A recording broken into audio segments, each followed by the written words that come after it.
Jumpa lagi di Review TV. Ini bukan monitor biasa. Ini adalah smart monitor.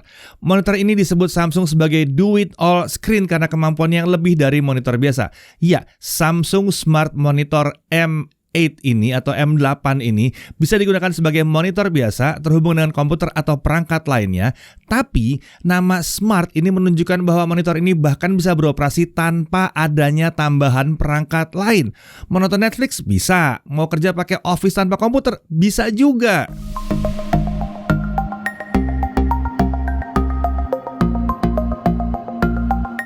Oke, sebelum kita mulai bahas monitor yang unik satu ini, perhatikan bahwa sebuah TV umumnya kurang cocok dipakai untuk jadi monitor. Karena monitor dirancang untuk dioperasikan dari jarak dekat sekali di atas meja. Sementara TV dirancang untuk dinikmati dari jarak yang jauh. Nah, ada banyak optimalisasi tampilan pada TV yang sering membuatnya susah atau nggak nyaman digunakan sebagai monitor sejati yang dilihat dari jarak dekat. Jadi, ide dasar dari Smart Monitor M8 ini adalah untuk menggabungkan fungsi monitor dan Smart TV jadi satu. Bisa dinikmati sebagaimana layaknya TV, tapi bisa digunakan dengan nyaman sebagai monitor. Nah, Samsung Smart Monitor M8 ini adalah monitor smart generasi kedua dari Samsung. Berbeda dengan generasi sebelumnya yang udah pernah kita review, itu bisa dicek aja ya videonya yang M7 ya. Nah, monitor ini sudah mengalami perubahan mulai dari sisi desain hingga adanya penambahan banyak fitur. Sekarang, seri M8 sudah punya kamera bawaan yang bisa dicabut pasang dengan mudah. Seperti ini nih, mantep ya. Nah, lalu ada dukungan HDR10+, response time-nya juga lebih rendah. Bahkan monitor ini sudah lebih cerah dibandingkan generasi sebelumnya.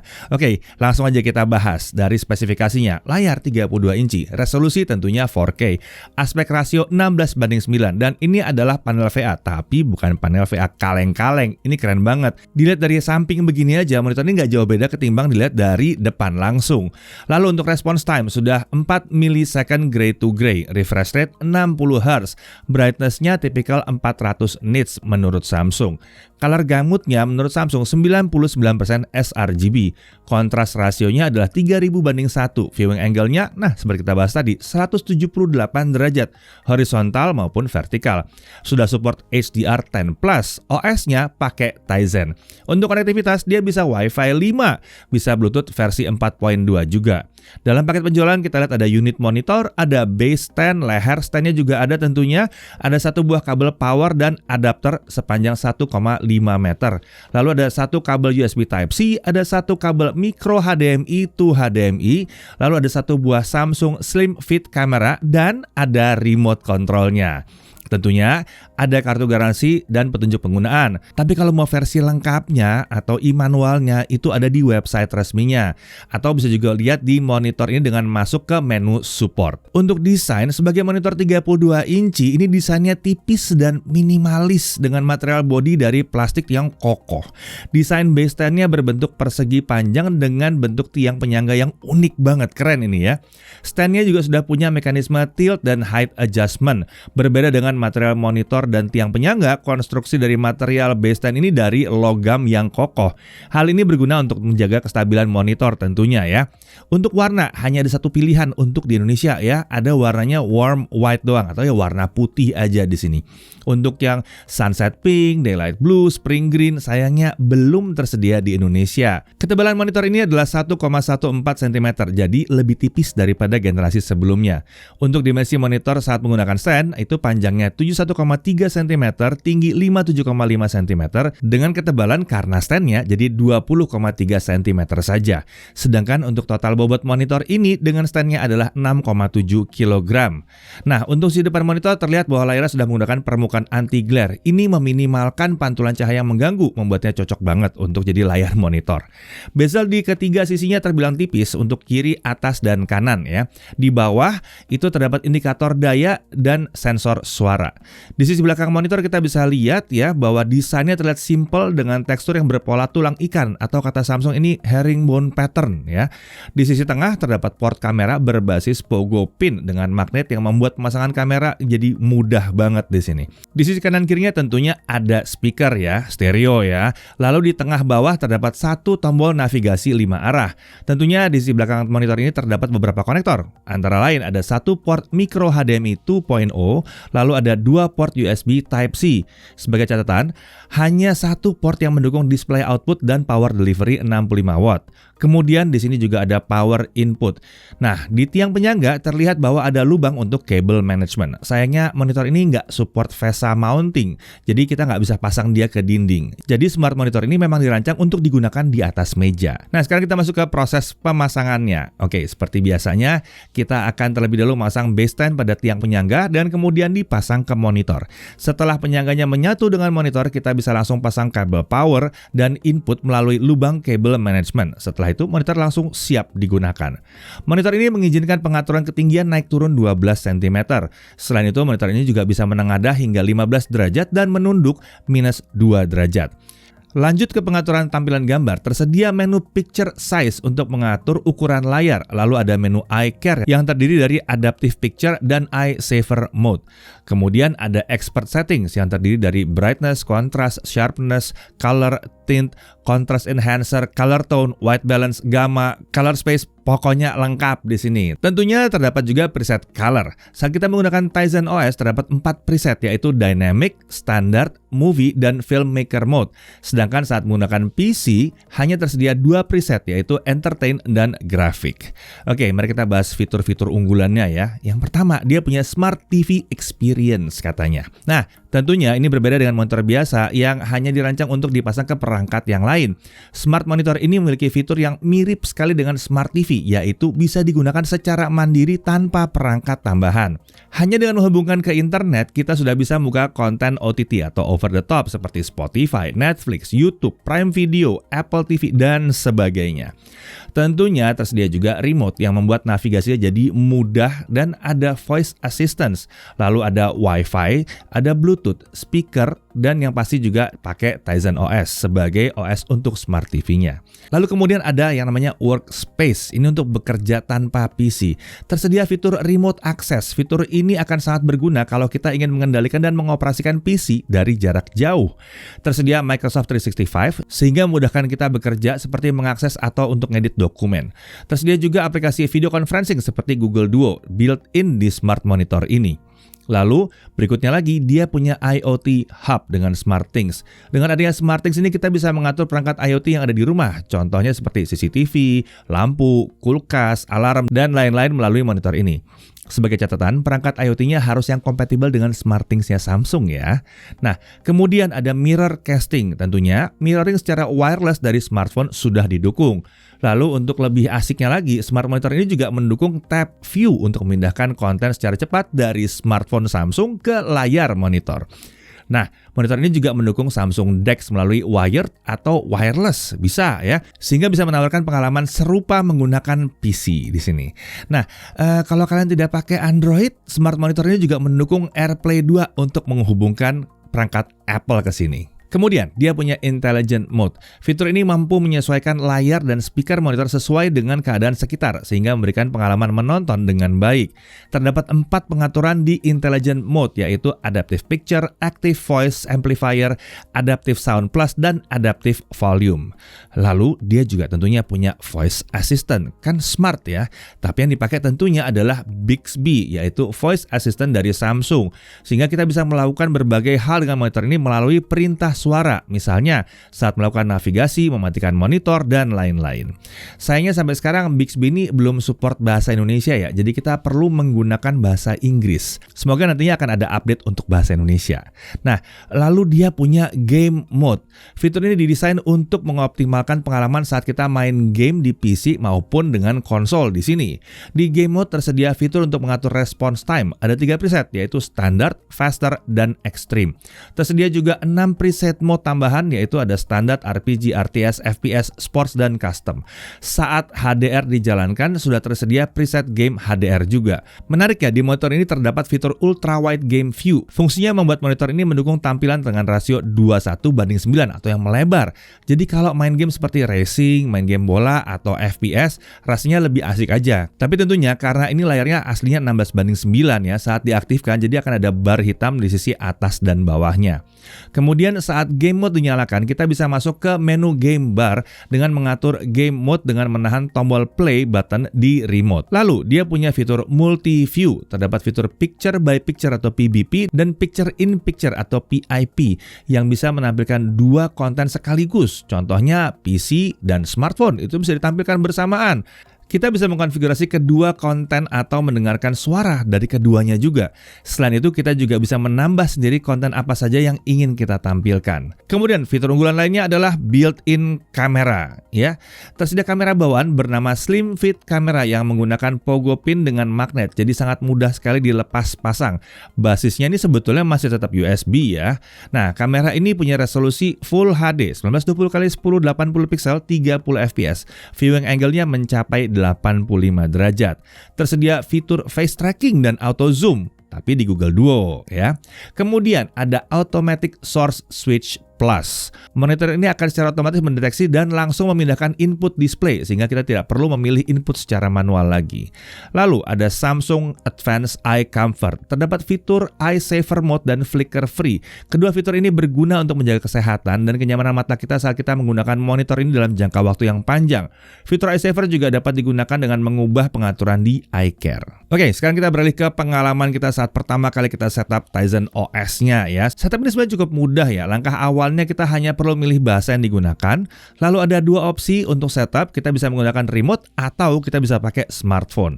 Lalu kita bisa memilih koneksi Wi-Fi untuk mengakses akun Samsung kita. Dan yang terakhir adalah mengatur voice assistant. Kita juga bisa memfavoritkan aplikasi bawaan yang kita sering pakai dan menyalakan intelligent mode dari awal. Setelah itu, monitor ini langsung bisa digunakan. Oke, sekarang kita lanjut pengujian monitornya ya. Layar 32 inci ini menggunakan panel VA. Dan layar ini mampu menghasilkan kualitas gambar yang keren. Tidak seperti panel VA yang umum ya. Yang satu ini lebih mirip dengan IPS sebenarnya. Dilihat dari samping pun nggak jauh berbeda ketimbang dilihat tegak lurus dari depan. Ini keren sih, keren. Selain itu untuk bekerja dia juga sangat nyaman berkat resolusi 4K yang memungkinkan area bekerja kita jadi terasa relatif lebih luas ya. Oh ya, monitor ini juga mendukung Color Space Rec 2020 dan BT 2020. Seperti yang dibahas tadi, kita juga bisa menggunakan smart monitor ini tanpa komputer untuk bekerja. Kita bisa akses MS Office menggunakan Microsoft 365, tapi tentunya ini via layanan cloud-nya. Sementara itu untuk kamera, ini keren banget. Buat video conference ini mantap, nyaris nggak berasa ada noise-nya gitu.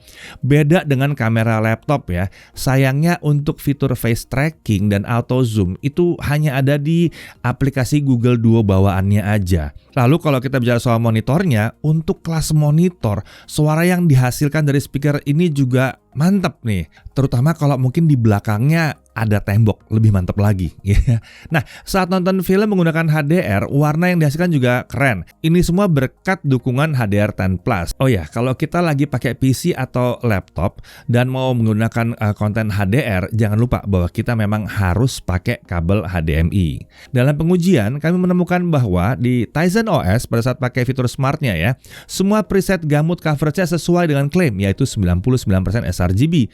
Dengan brightness-nya bervariasi dari preset movie di 201 nits hingga preset dynamic di 350 nits. Lalu kalau kita pakai PC atau laptop, di semua preset itu sama. Color gamutnya di 99% sRGB dengan variasi brightness dari 294 nits hingga 333 nits. Nah, di game mode juga sama. Semua presetnya itu mampu mencapai 99% sRGB. Uniknya, di sini brightness-nya bisa mencapai 414 sampai 419 nits. Jadi, secara keseluruhan monitor ini mantap dan bahkan sebenarnya cocok juga untuk para content creator. Lalu bagaimana dengan gaming? Tentu saja bisa, walaupun menggunakan refresh rate 60 Hz ya. Buat game-game casual harusnya udah oke sih. Untuk HDR game-nya saat dicoba jalan dan keren ya. Nah, kalau kita bicara soal aplikasi OTT yang tersedia langsung di monitor ini, ya sebagai catatan aja nih, aplikasi Disney Plus-nya itu belum tersedia di sini. Jadi pas kalian pencet tombolnya di remote nggak bakal bisa masuk ke aplikasinya. Mungkin ini dirancang untuk negara lain atau mungkin nantinya akan tersedia di sini ya. Untungnya saat kami menggunakan browser bawaannya, Disney Plus itu bisa berjalan dengan normal, walaupun memang tidak akan senyaman kalau dia bisa pakai aplikasi bawaan ya. Nah, membahas soal remote-nya, sayangnya memang tidak ada tombol langsung ke menu pengaturan di remote ini. Jadi kita harus menekan tombol home dulu, lalu kita harus mencari menu pengaturan. Tapi untungnya ada voice assistant, jadi kita tinggal menggunakan perintah suara aja dan nyuruh Bixby untuk masuk ke menu pengaturan. Bisa ya. Open setting. 5100 di screenshot, 2400 di. Satu hal lain yang juga terasa agak aneh ya, saat kita menekan tombol shortcut home di remote, pas lagi di PC, tampilan PC itu akan otomatis tertutup. Namun saat masuk ke menu, tampilannya akan balik lagi ke mode overlay. Ini beda banget dengan Smart TV Samsung yang pada umumnya akan selalu pakai tampilan overlay tanpa menutup konten secara berlebihan. Oke, lanjut ke konsumsi daya. Bagaimana konsumsi dayanya? Nah, kita lihat ya dari hasil pengujian konsumsi daya di beberapa mode. Kalau kita pakai Tizen OS atau fitur smartnya, dari preset dynamic hingga preset filmmaker mode itu ada di kisaran 65-67 watt. Lalu saat menggunakan preset iSafe mode dari low ke high itu sekitar 45-37 watt. Kemudian kalau kita menggunakan brightness reduction saja itu sekitar 50 watt. Kami juga mencoba mengukur konsumsi daya saat menggunakan Microsoft 365 langsung di smart monitor ini. Menggunakan preset standar hasilnya adalah sekitar 50 watt. Nah, kalau kita pakai PC dengan preset entertain hingga grafik itu kisarannya adalah 50-63 watt. Kalau kita pakai preset iSaver mode dari low ke high itu sekitar 35-31 watt. Lalu kalau kita pakai brightness reduction saja itu sekitar 45 watt. Nah, kalau kita coba sambil ngecas laptop yang biasanya pakai charger 65 watt, nah menggunakan preset entertain hasilnya adalah konsumsi dayanya di kisaran 107 watt. Tentunya yang 60-an watt itu yang untuk laptopnya ya. Sementara itu kalau tanpa ngecas laptop dan kita pakai game mode, semua presetnya itu menghasilkan konsumsi daya sekitar 64 watt. Jadi konsumsi daya tertingginya itu cuma sekitar 67 watt, sementara terendah sekitar 31 watt. Untuk monitor 4K 32 inci ini masih wajar ya. Nah, untuk harga, Samsung Smart Monitor M8 ini dijual dengan harga kisaran 10.999.000 dengan garansi selama 3 tahun.